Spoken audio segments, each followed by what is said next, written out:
So far this year, Republicans in Congress have blocked every serious idea to strengthen the middle class. Lifting the minimum wage, fair pay, student loan reform, they've said no to all of it. And that's when I've acted this year to help working Americans on my own, when Congress won't act. I've taken actions to attract new jobs, lift workers' wages, help students pay off their loans, and more. And the Republican plan right now is not to do some of this work with me, instead it's to sue me. That's actually what they're spending their time on. It's a political stunt that's going to waste months of America's time, and by the way, they're going to pay for it using your hard-earned tax dollars. President Barack Obama is in the minds of many critics the leader who more often than not deals in hubris and arrogance instead of law of the land, and his executive overreach is already something of a D.C. legend. But there is a side note here few have really covered. Is he really getting anything done by going it on his own? That, the Boehner lawsuit, and the Hobby Lobby case are on the docket for this edition of Laying Down the Law. Let's welcome to MidPoint. He's a professor at George Mason University and author of The Once and Future King, The Rise of Crown Government in America. F.H. Buckley joins the fray. Frank, thank you so much for joining us today. Ed, thank you for having me. Frank, is the thing that catches everybody really first and foremost is certainly in that soundbite we heard from the president. He is almost giddy at times going in front of the media, basically flouting the fact that he will do it on his own and it is everybody else's fault. And this despite the fact that the Supreme Court seems to side on the side of law. Well, that's correct. And it's kind of funny if people don't agree with him, they're at fault, not him. I find that a little ironical. When we talk about what he has done, there's the big question. With all of these pen in hand and I will do it on my own, has he really done anything to this point using that executive authority? And legally, is he really going to get anything done? Well, first of all, yes, he has. He has done things. And the most remarkable thing was easing immigration laws. And that's a function of not enforcing the law. And it's also a function of really legislating from the White House in adopting a provision which regularized almost 2 million young undocumented aliens. And that was done after Congress refused to pass the so-called DREAM Act. So there it is. Congress said, we don't want to do this. And then Obama said, well, I don't care. I'm going to do it myself. That's just pretty consequential. Is he within the law with what he is doing right now? If you were to look at it strictly as a lawyer and look at what he is doing right now. Well, it's hard to say. Is he abusing the Constitution, or is he simply working out some of the possibilities that were always there? I mean, ultimately, it's a political question. I don't see it as a judicial question. I really don't see the Supreme Court solving the problem. If it's a problem, as I see it to be, I see the Supreme Court saying roughly, this is a matter for the other two branches to work out. And up to now, Congress has not done much except say, after you, Gaston, to the Supreme Court. I don't think it's going to work. Let us look at the Supreme Court here, because the NLRB decision is certainly one that comes to mind right away. The Supreme Court 9-0 basically said that the administration was out of line when it appointed a majority of members to the NLRB. Does this not open the door for possibly dozens, hundreds, thousands of lawsuits that will follow now, seeing as this has been found to be unconstitutional and what these NLRB officials did while they're in office? No, I think it's a one-off, and I'll tell you why. First of all, Congress actually ended up approving all these guys subsequently. So all we're talking about is the stump period during the recess appointment. Secondly, recess appointments are really a rather minor matter overall, in part because of the president's ability to simply get around all of that by appointing czars. That's the trend today, and even the cabinet at this point is not a decision-making body. It's simply a body where the president says, here's what the plan is, and get with it. So it's not going to make a big difference. Okay, then you would then disagree, because there's an attorney, Steve Bernstein, who's with Fisher & Phillips, the law firm representing employers.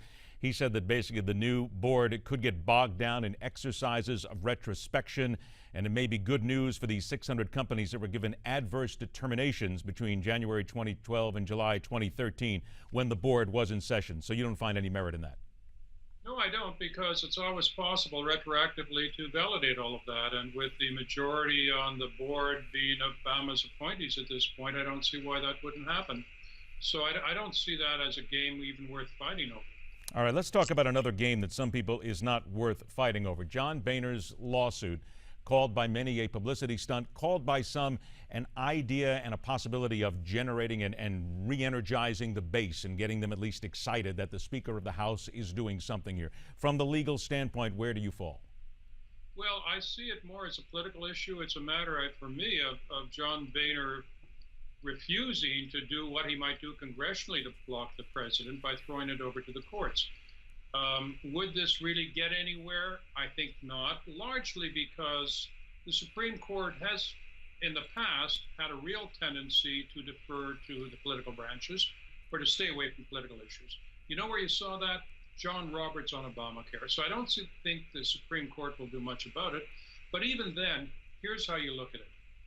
It's like you have a machine with 1 million levers.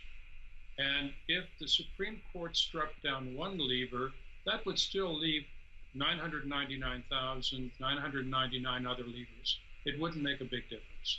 Now, you talk about levers, and here's another part of that here, because as we come down and speak about a lawsuit, there's also impeachment that people have talked about. Now, Bill Kristol is the editor at the Weekly Standard. He was on ABC's This Week last Sunday.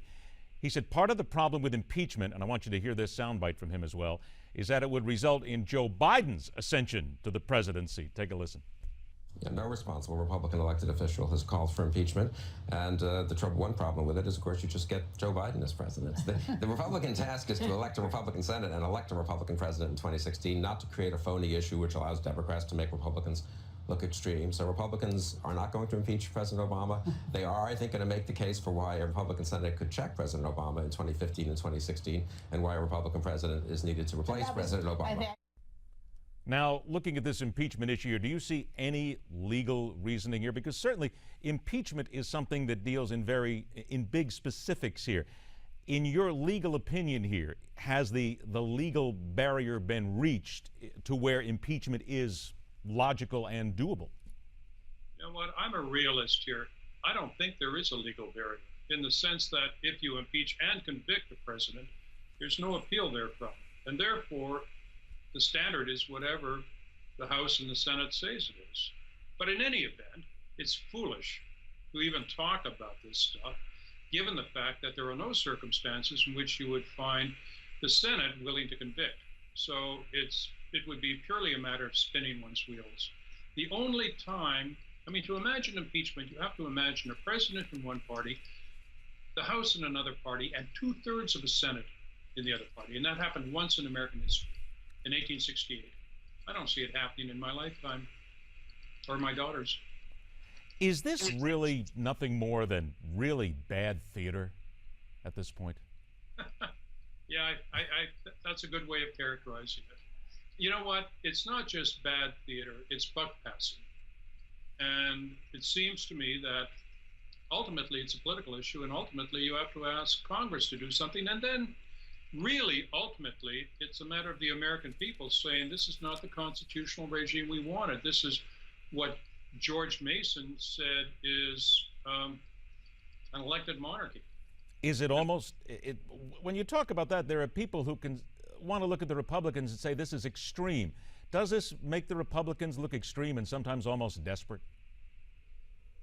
Well, that's a political issue. To my mind, what Obama is doing is extreme, and I'm rather shocked that ordinary people don't see it as a real constitutional issue. That there are constitutional limitations on the president is something that really doesn't occupy too many people's minds. And in the process, what has happened, I argue in my book, is we've arrived at virtually a new constitution of almost unlimited presidential power. About 30, 45 seconds or so that I have left right here. Speaking again from the legal standpoint, the Republicans are looking to do something here. What would you suggest?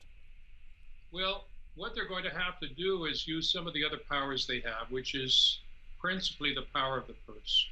And they haven't really used that up to now. There are threats that they might do so. But before they can do so, the American people have to decide that they'll be behind the Republican Party on that issue, because otherwise it'll be catastrophe for the Republicans.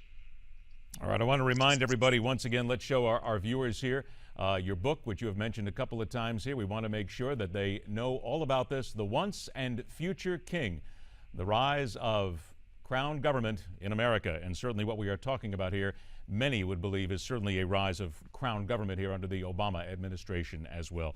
Frank Buckley, I want to thank you so much for taking the time to join us. I'm not a lawyer, I just play one on TV. That's why I always look to the people like you to give me the hard answers. Thanks so much for your time. Ed, thank you so much. You're not a lawyer yet. Yeah, but I'm close. If you're on TV, you're pretty close at this point. Thanks so much, Frank. We'll do it again. All right, coming up next, the latest from the Mothership website. And still ahead, another example of when lawmakers and the media play you, the American voter, for a fool. It's coming up right here on MidPoint.